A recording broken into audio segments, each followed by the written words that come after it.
Welcome to our YouTube channel. Guys फिर से आपका अपने इस परिवार में स्वागत है। गाइस आज की वीडियो में बात करने वाले हैं यूपी 380 एनएम 5272 भर्ती कोर्ट केस को लेकर, साथ ही साथ में यूपी 380 फार्मासिस्ट एलोपैथिक फाइनल सुनवाई क्या कल की तारीख में, मतलब आज की तारीख में, ठीक है 22 तारीख है, ठीक है 22 अप्रैल है, क्या 22 अप्रैल की तारीख में आज की डेट में फाइनल सुनवाई हो पाएगी 5272 को लेकर और फार्मासिस्ट एलोपैथ को लेकर। जैसा लास्ट ऑर्डर जो जब सुनवाई हुई थी यूपी 380 फार्मासिस्ट के लास्ट ऑर्डर में ये मेंशन किया गया था कि भाई हम किसी भी रीजन को लेकर 7 अप्रैल का मैटर नहीं सुन पाए हैं। अब 7 अप्रैल का जो सुनवाई होने था इसको हम पोस्टपोन करके 22 अप्रैल को फाइनल सुनने वाले हैं।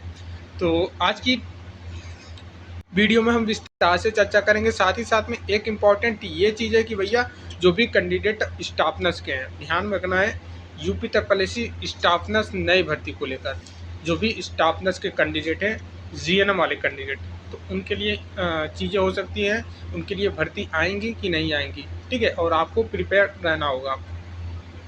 साथ ही साथ में यहाँ पे हम बात करेंगे लैब टेक्नीशियन की भर्ती को लेकर, ठीक है। जैसा आप सभी को पता है 2-3 वीडियो में हमने एक चीज़ बोला था, जब अधियाचन आए थे तब बोला था कि भाई आयोग के पास अधियाचन आ गए हैं, भर्ती कभी भी जारी कर दिया जा सकता है आयोग की तरफ से। कितने पद बताए गए थे कि 316 पद थे, अधियाचन प्राप्त है।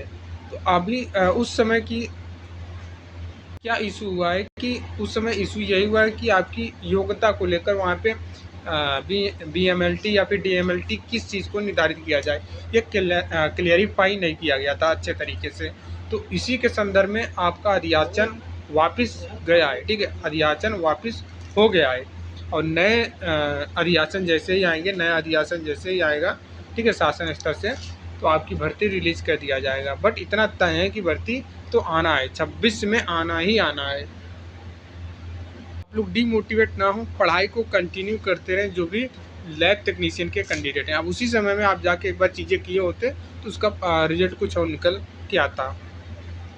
माननीय आयोग ने स्पष्ट जवाब दिया है, ठीक है, जो भी सचिव लोग, कुछ लोग गए थे, ठीक है, और जाके सचिव से मुलाकात की तो यही बताया गया कि देखिए आपके अधियाचन आए थे, ये बात सत्य है, 307 पदों पे अधियाचन प्राप्त हुए थे हमें, ठीक है, फरवरी के लास्ट और फरवरी के लास्ट मंथ में ही, फरवरी में ही अधियाचन प्राप्त हो गया और इसकी भर्ती भी हम रिलीज कर देते, अब तक इतना डिले नहीं करते। बट वहाँ पे योग्यता को देखा गया तो योग्यता का क्लैरिफाई सही तरीके से नहीं किया गया कि हम DMLT लें या फिर BMLT लें।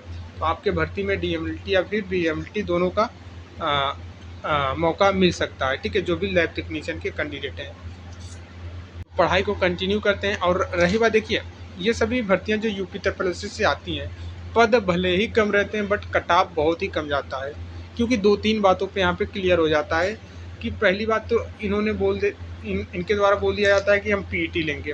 अब बहुत से कैंडिडेट लापरवाही के कारण PET देते नहीं हैं, या फिर वो अपने अलग ही दुनिया में जीते रहते हैं, या उनको कोई गाइड करने वाला नहीं है, तो भूल जाते हैं कि भाई पेट देंगे या फिर नहीं देंगे, और इसको मतलब बहुत ही हल्के में ले लेते हैं।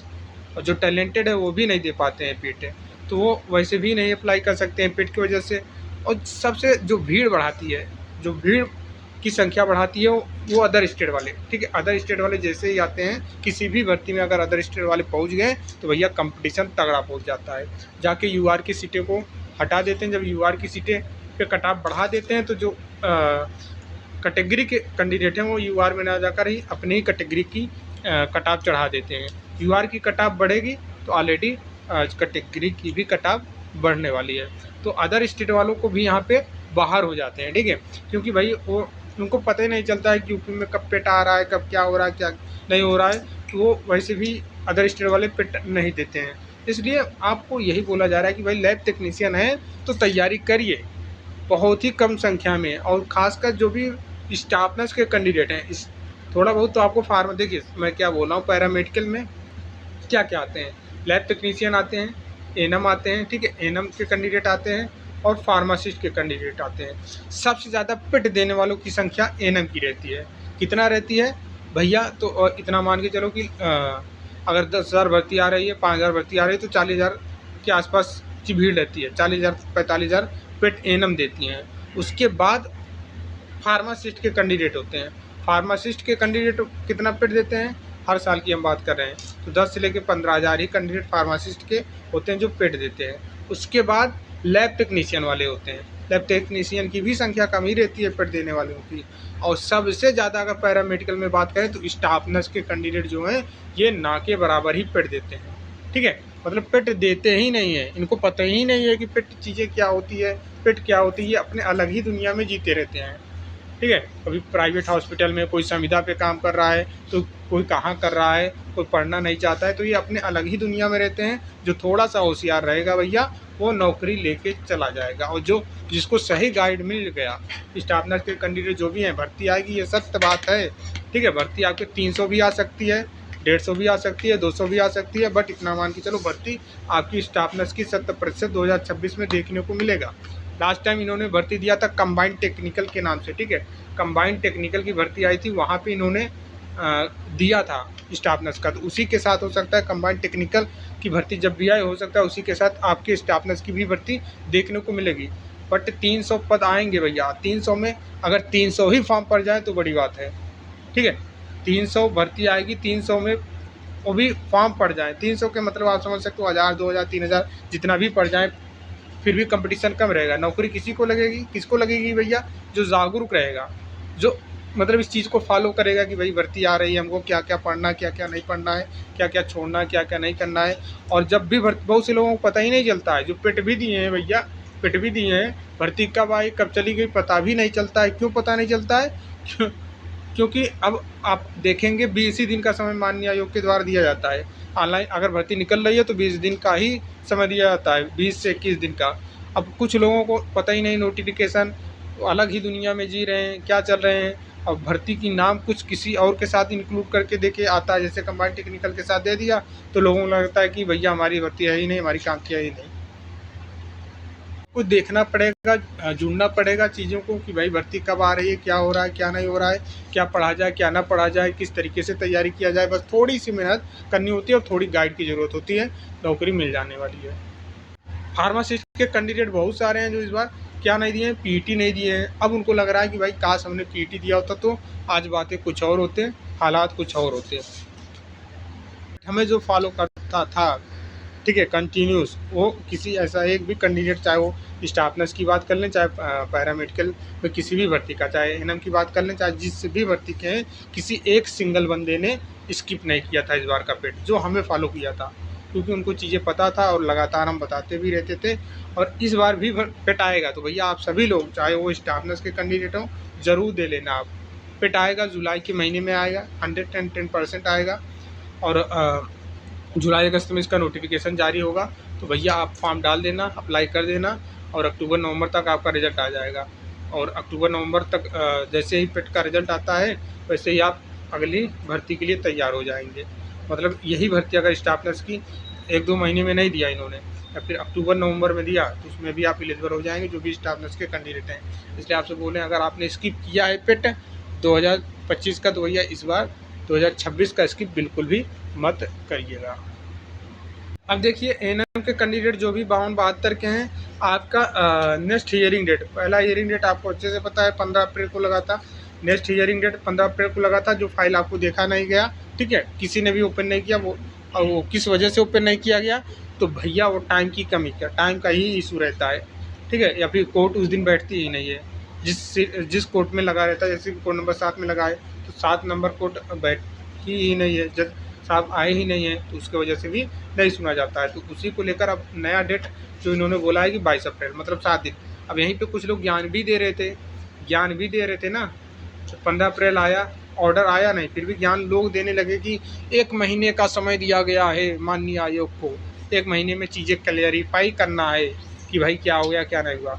भाई सुनवाई हुआ ही नहीं, तब से आप फैसला भी सुना दिए, आपकी माननीय जज की तरफ से चीज़ें करने लगे। तो अब देख लो भैया, 1 महीने क्या, यहाँ पे अब 15 तारीख को फर्स्ट हियरिंग डेट था, सेकंड हियरिंग डेट 22 को है, मतलब 15 और 7 कितना होता है, मात्र 7 दिन का ही समय मिला था। तो किस बेस पे आप बोल रहे थे कि 1 महीने का समय दिया गया, ये है फलाना ढिमकाना। तो ये भी आपको चीज़ें समझना पड़ेगा, बेवकूफ़ बनाने वाले बेवकूफ़ बनाते रहेंगे, आप बनते भी रहेंगे। हमने आपको स्पष्ट तरीके से बताया था उसी दिन 16 को, जिस दिन मैंने बताया चीज़ें कि भाई ऐसा कुछ भी नहीं है, ऑर्डर है ही नहीं, सुनवाई हुआ ही नहीं, तो कैसे आप चीज़ें कर सकते हो। और इस कोर्ट केस का असर आपकी भर्ती पे बिल्कुल भी नहीं पड़ेगा। आपकी आंसर की तैयार है, कभी भी रिलीज़ कर दिया जा सकता है। तो जिस दिन वीडियो बनाया था उसी दिन रिलीज़ भी किया गया था। ये केस डिस्पोज भी जल्दी होगा। चीज़ों को देखिए, हो सकता है कि आज की ही डेट में केस डिस्पोज हो जाए, या तो एक डेट 2 डेट और लग सकती है, ठीक है, अगली डेट और भी लग सकती है। फाइनल ऑर्डर आज भी आ सकता है, क्योंकि उन्होंने देख लिया, याची को अच्छे से ये चीज़ें पता हो गई है कि भैया कोर्ट केस हमने किया है। बट यहाँ पे जो आयोग, माननीय आयोग है, ये अपने भर्ती प्रक्रिया को कंटिन्यूस बढ़ाते ही जा रहे हैं। प्रोसेस जो भी है प्रोसेस, उसको रोक नहीं रहे हैं, बढ़ाते ही जा रहे हैं। और इस समय बहुत आपकी भर्ती प्रक्रिया बहुत ही आगे बढ़ चुकी है। फाइनल उत्तर कुंजी, देखिए प्रोविजनल उत्तर कुंजी तक तो बात ठीक थी, अब बात आ गई है फाइनल उत्तर कुंजी की। भैया इसका रिजल्ट वैसे भी नहीं मिलने वाला है, तो वो भी चीज़ों को समझ रहे हैं। तो हो सकता है कि केस डिस्पोज हो सकता है, या फिर और डेट लग सकती है। अब देखिए वहीं पे फार्मासिस्ट एलोपैथ की बात करें तो भैया कल की रात तक हम ये स्टेटस चेक कर रहे थे, तो यहाँ पे नेक्स्ट हियरिंग डेट शो नहीं हो रहा था। बट लास्ट टाइम जो इन्होंने ऑर्डर मेंशन किया था, उस ऑर्डर में बोला गया कि 22 अप्रैल की सुनवाई है। देखिए इस ऑर्डर में बोला गया कि 22 April list this matter on 22 April, it is made clear that matter will be taken up immediately after. कहने का मतलब क्या है गाइस कि आज की डेट में सुनवाई होगी, कोड नंबर 6 में ये चीज़ें होगी, ठीक है। आज की डेट में यूपी ट्रिपल फार्मासिस्ट को लेकर। बट यहाँ पे ऑर्डर आप जो स्टेटस चेक करेंगे, वहाँ पे स्टेटस में ये चीज़ें नहीं दिख रहा है। स्टेटस में देखिए यहाँ पे नेक्स्ट हियरिंग डेट नहीं शो हो रहा है, हो सकता है कि अपडेट ना किया गया हो, ठीक है। बट कोई दिक्कत नहीं है, यदि सुनवाई होगी तो ऑर्डर भी शाम को 5 बजे तक आपको देखने को मिल जाएगा कि क्या हुआ क्या नहीं हुआ। बाकी एएनएम को लेकर जो भी चीज़ें रहेगा आपको स्पष्ट तरीके से बता देंगे हम।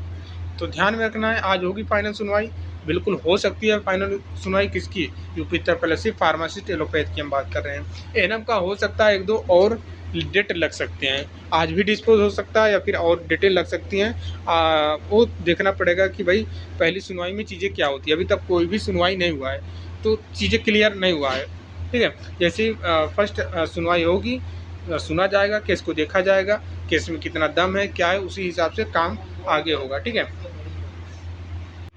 तो देखिए हमने क्या क्या डिस्कस कर लिया भैया, लगभग सभी पॉइंट हमने क्लियर कर ही लिया है 12 मिनट में, ठीक है। हमने आपको यूपी ट्रिपल कोर्ट केस की बारे में, इसको हम ग्रुप में भी इन्फॉर्म कर दिए थे जब आपका ये डेट लगा हुआ था, ठीक है। तो फाइनल सुनवाई ये भी हो गया ही। अब देखिए यहाँ पे जो आयोग है, माननीय आयोग को आज की डेट में 2 केस का सामना करना पड़ेगा, ठीक है। एक एनएम 5272 भर्ती को लेकर, एक यूपी ट्रिपल फार्मासिस्ट एलोपैथ भर्ती को लेकर। लैब टेक्नीशियन का हमने बता ही दिया है कि क्या क्या हो रहा है आपके साथ, आपकी भर्ती को लेकर। ये सत्य बात है, झूठ बिल्कुल भी, आप यदि सोच रहे हैं कि झूठ बात है तो आप आयोग चले जाएं। कई कमेंट भी आ रहे थे कि तुमने बताया था ये चीज़ें नहीं हुआ, इसलिए हमने आपको रिप्लाई भी दिया है कि भैया जाके आप पता करो। आप जाके पता करेंगे तभी चीज़ें क्लियर हो पाएंगी। घर बैठे यदि आप चाहते हैं, यदि आप घर बैठे चाहते हैं कि भैया हमको सब कुछ जानकारी मिल जाए, तो ऐसा बिल्कुल भी नहीं है, ठीक है। जाएंगे आयोग में, पूछेंगे माननीय आयोग, बहुत ईमानदारी पूर्वक, मतलब बहुत ही सावधानी के साथ आप जाएंगे, किसी भी प्रकार की हल्ला गुल्ला नहीं करेंगे, तो आपको बहुत ही रिस्पेक्ट के साथ भैया चीज़ें बताई जाएंगी, परेशान होने की जरूरत नहीं है, ठीक है। तो ये चीज़ें हो गया लैब टेक्नीशियन की भर्ती को लेकर। वही मामला है योग्यता वाली, जो हमने बात बताया भैया, योग्यता वाली की भैया इसमें क्या रखा जाए, बीएमएलटी डीएमएलटी या फिर दोनों, या फिर क्या, वही इशू हो रहा है। वो चीज़ें क्लियरिफाई नहीं किया गया, वो जैसे क्लियरिफाई होगा, नया अधियाचन आएगा, आपकी भर्ती रिलीज़ कर दी जाएगी। स्टाफ नर्स की भर्ती 100% आएगी, अभी से आप सावधान रहे भैया, आपकी भर्ती आएगी 2026 में, देख लेना। हो सकता है कि 1-2 महीने के भीतर ही आ जाए। कंबाइंड टेक्निकल की जब भी भर्ती आएगी तो वहीं पे आपकी भर्ती उसी के साथ देखने को मिल जाएगा। चाहे जितनी भी संख्या में बात करें, चाहे 70, चाहे 100, चाहे 80, चाहे 20, चाहे 25 ही भर्ती आए, बट आपकी भर्ती देखने को जरूर मिलेगा कंबाइंड टेक्निकल के नाम से। उसमें pharmacist compounder, staff nurse compounder चीज़ मेंशन रहेगा। उम्मीद करते हैं चीज़ें आपको क्लियर हो गई होंगी। तो मिलते हैं नेक्स्ट वीडियो में, तब तक के लिए जय हिंद जय भारत।